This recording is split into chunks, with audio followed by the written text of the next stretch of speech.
As your company matures and heads towards IPO, it's crucial to make sure that internal growth metrics align with external expectations.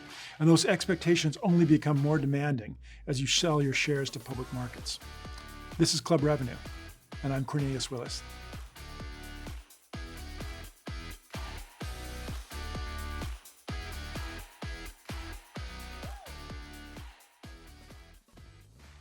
Showing the board and future investors that your company has control over its business and demonstrating a track record of accurately forecasting revenue in the first quarters post-IPO is critical for building credibility with the market. Predictable results are the key to unlocking investor support. Building a process for consistent revenue growth is something our guest today knows a lot about. As the CFO of WalkMe, Andrew Casey helped build the processes and frameworks needed for WalkMe's successful IPO in 2021. We are going to learn a whole lot about what is needed to take a company public in this day and age. Andrew, I'm so excited to welcome you to Club Revenue. Thanks for joining us. Thanks for having me. I appreciate you taking the time. So there are so many moving parts when it comes to preparing for an IPO, but most of it comes down to ensuring you can deliver the results you're promising to investors. How did you operationalize the process of landing, expanding, and retaining customers all the way down the organization to the individual reps?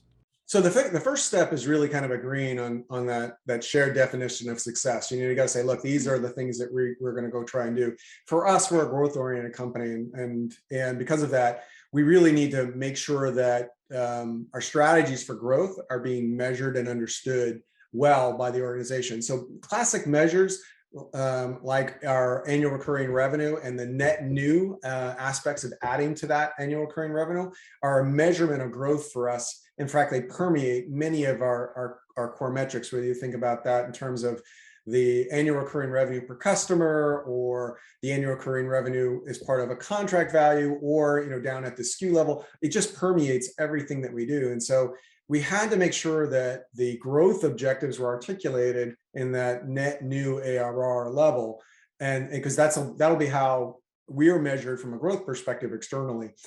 Equally, that had to transcend down into all the methods under which we're trying to drive motivation for our team. So net new ARR became the quota basis for our sales reps. Before we had very siloed quota bases. One would be on gross, and one would be on retention, and one would be on expansion. And I think that's fine for a very mature organization that can segment their resources and has very developed processes.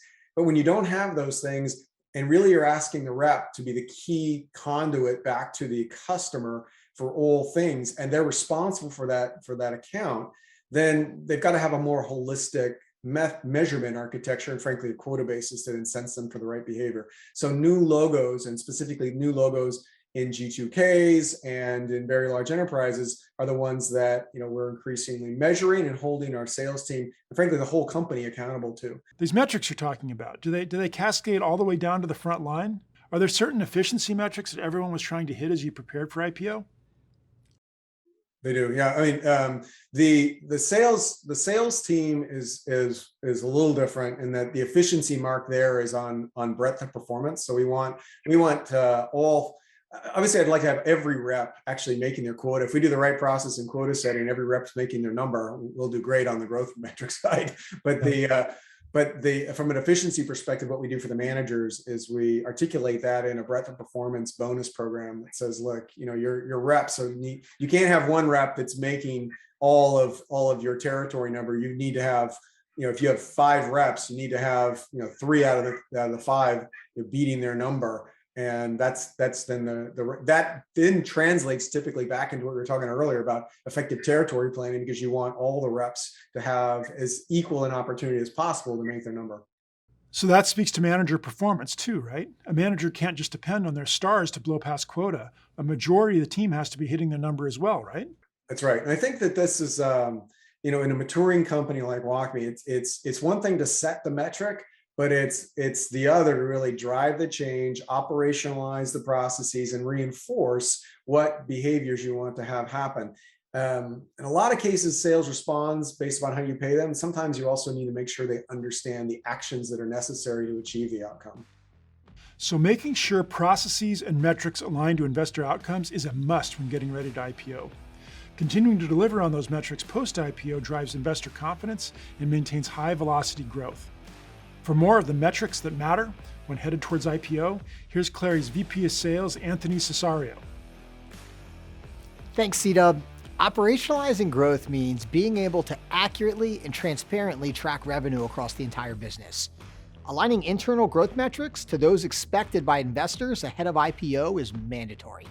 In 2020, across SaaS companies, the median revenue growth rate at the quarter of IPO was around 40%. Having a plan for consistent, predictable, high-velocity growth is a must.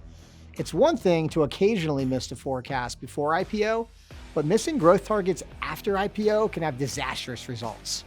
According to the NYU Stern School of Business, every dollar in lost revenue equates to a $9 drop in equity value.